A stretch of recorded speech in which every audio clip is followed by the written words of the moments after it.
Alright everyone, hello. Today we are talking about how to do vegan, vegetarian substitutions in the kitchen.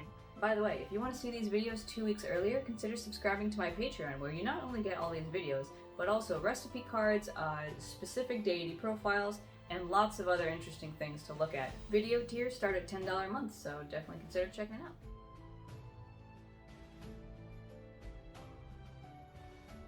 And to preface this, no, I am not a vegan, I'm not a vegetarian, nor do I have any intention of being. However, I will say that with the meat prices being what they are these days, I feel like everyone can benefit from at least learning how to do vegetarian meals at best, and I do have some information for my vegan friends who are trying to eat food without hurting themselves.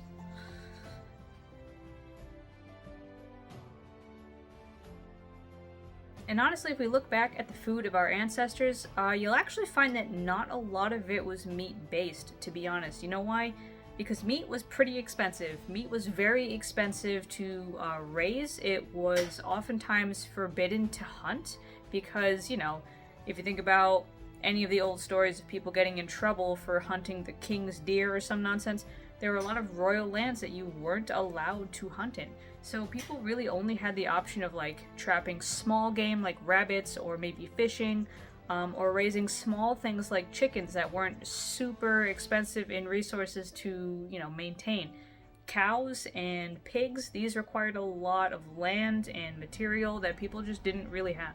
Maybe if you had one person in town that had the materials to have a cow, you could get them to produce a lot of milk and thereby get a lot of, you know, materials to make cheese for the rest of the community. People could buy it, but otherwise, there wasn't really much in way of animal products. And even in terms of like wheat, they didn't really have wheat either because they were serfs and they had to provide what they grew to the, you know, the lords and the wealthy, the nobles, all these people. So what they were left with was a lot of vegetables and a lot of like barley or other grains that weren't really that popular. And that's like medieval times, but that doesn't mean that it got any easier to get meat over the ages. I know that we see a lot of meat in a lot of traditional cuisines, but I mean, there's a reason that there's chicken parmesan and also eggplant parmesan, right?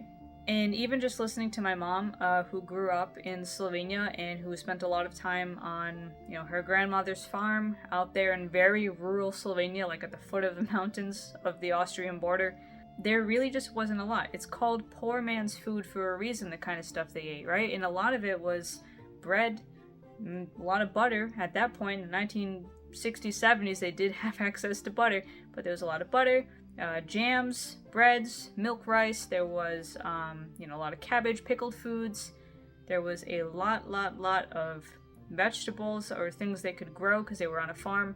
And I remember distinctly one of the most epitome of poor man's food things my mom would make was literally just a bowl of mashed potatoes with a bunch of cucumber gravy on top. Like, you would make this sauce out of cucumbers that you'd squeezed all the water out of, and you would just pour it into a giant bed of mashed potatoes, and that was dinner. I love that stuff, though. That was good. I will not lie. But the point is that, especially back in like medieval era and all the way further on, people didn't have a huge access to meat, but they obviously still survived, right? So there is a way to eat a very low meat to no meat diet and not die, which is great, but there are ways that now in the modern day, we know how to do it better so that we don't run into a few problems that they likely did by way of lack of protein and B12.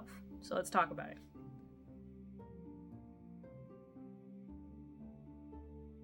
Now, oftentimes when I see people talking about adapting meals from meat meals to vegetarian or vegan meals, they do dumb things like replace the meat with bell peppers. What in hell is that supposed to do for your nutrition? When you start replacing cheese with rice or, I don't know, meat with peppers or something that just kind of feels hearty like an eggplant, you lose one of the building blocks of your body, which is protein. Remember when I was talking about food as medicine?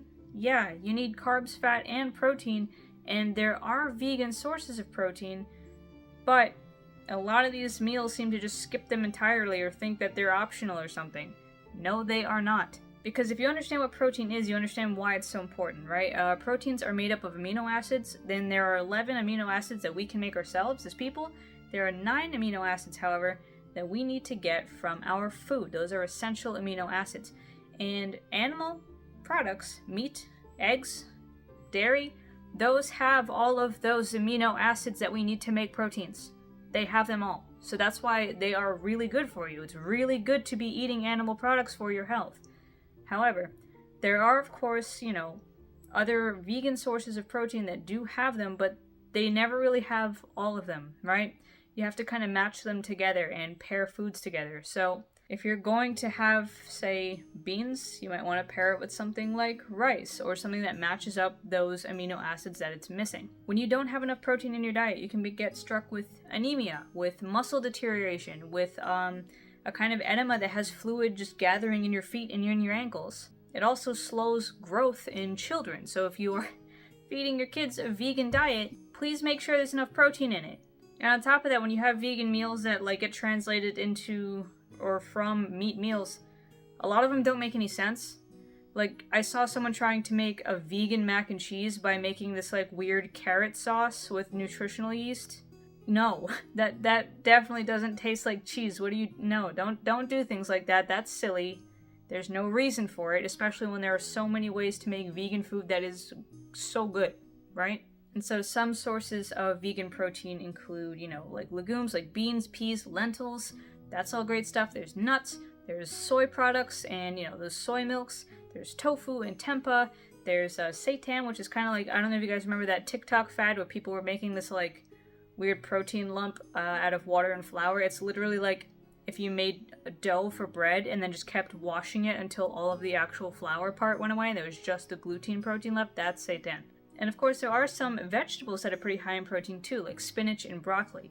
However, our bodies don't efficiently get the nutrients out of them like it does meat. So yes, there's a lot of iron in spinach, but we don't absorb it as efficiently as we do from red meat.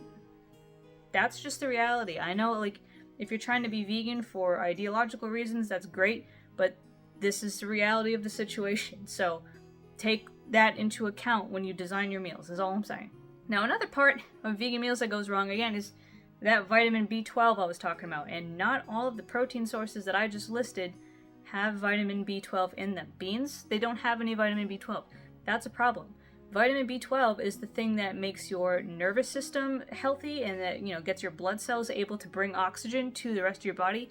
And it's what helps build the DNA in cells. If your cells are replicating, they can't really replicate that well if the DNA is all screwed up in there. It also prevents megaloblastic anemia. And if you don't have enough of it, it can make you tired, weak, could cause heart palpitations, infertility, nerve damage. You could start getting, kind of cognitive issues like memory loss, dementia. You could get things like depression, those emotional imbalances. It's a serious thing. You need this in your diet. And luckily, yes, there are some vegan sources that do have it too, right? So again, not every protein source I listed has vitamin B12, but some do, like tempeh, like soy. Cremini mushrooms, I guess, have some. Nori seaweed, like for sushi, has some. Nutritional yeast does have that kind of B12 in it, and so does things like that spirulina, right? That algae, that has B12 too. And you can get those as tablets, as supplements. You can get those that for nutritional yeast as a powder that you can sprinkle into a sauce or something. It is there. Use it, because frankly, I don't really care if you're vegan or not. For whatever reason you're vegan, whether it's for health, ideology, you still need these things, so please use them. Thank you. Those sources may be harder to come across. Again, a lot of B12 can be found in things like fish, eggs, milk, meat. It is what it is. But so long as you consider those things, the protein and the B12 content, you can indeed adapt meals for vegetarianism and veganism. And frankly, there are a lot of meals that I think people should explore more too. So let's talk about it.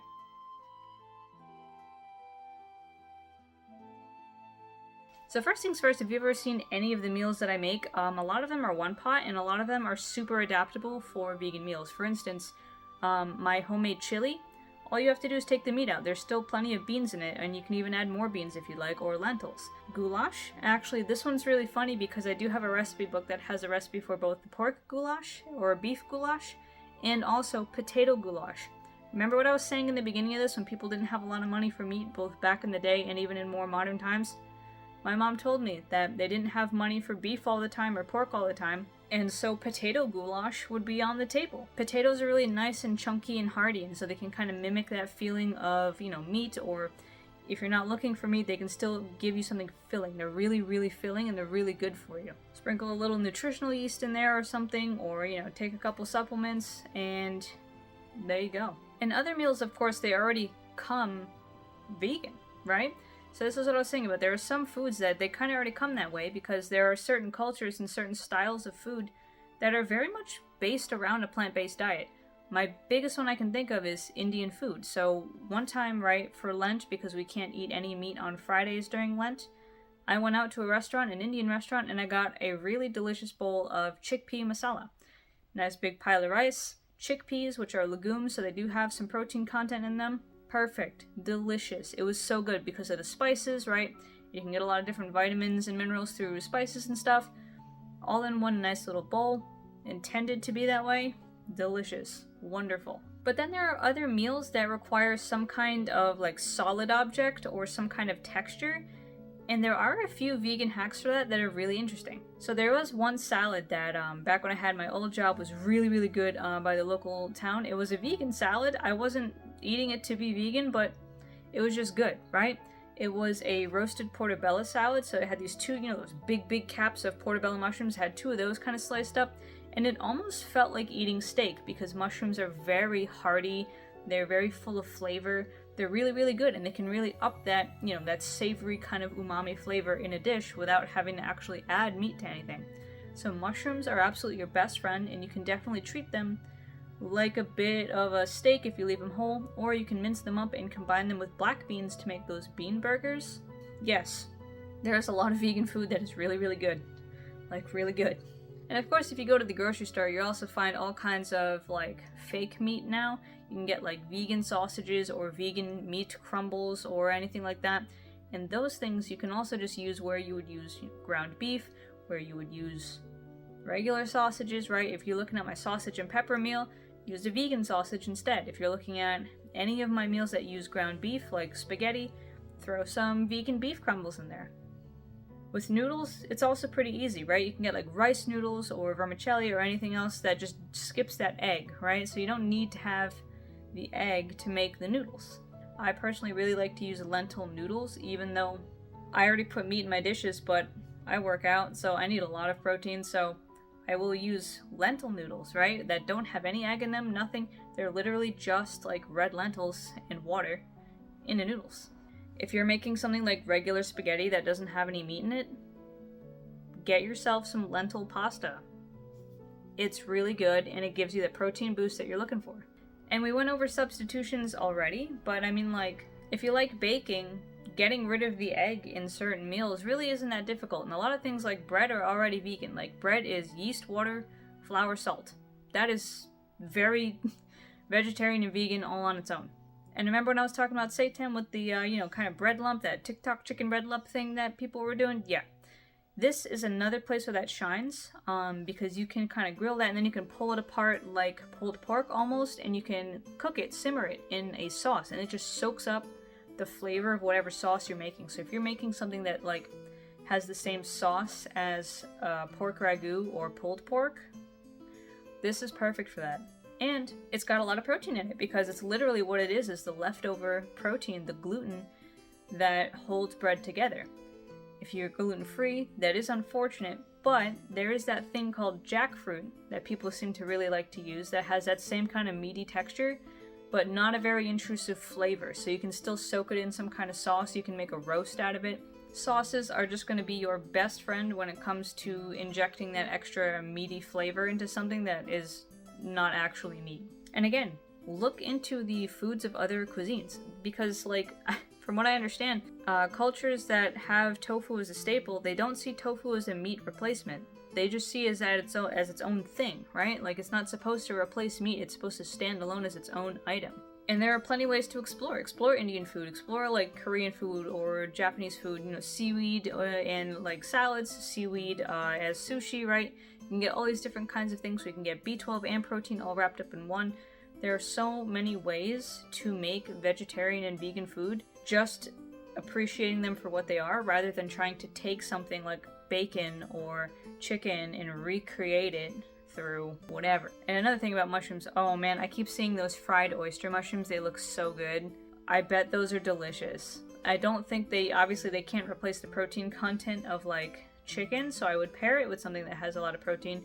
Maybe some kind of like hummus and chips, or some kind of, lentil-based something. But thanks to the rise in, like veganism as a movement, as a diet choice, and all these other kinds of things, there is a lot more availability for, vegan foods now. The considerations of, protein or B12 deficiencies are being taken into account, so it's a lot easier to get those supplemented into a vegan diet as well. And so as long as you are keeping in mind your nutritional balances and not neglecting a certain part of the macro and micronutrients, you can absolutely do a vegetarian and vegan diet, and you can do it deliciously. And so I hope this conversation helps you reframe how you might think about these things, and I hope it's shown you that it is very much possible to take one-pot meals and just adapt them, to even take roasts and stuff and adapt them, or just to find vegan meals altogether that were always intended to be vegetarian and vegan. So with all that said, I will see you guys next time for some more Kitchen Witch discussions. See ya!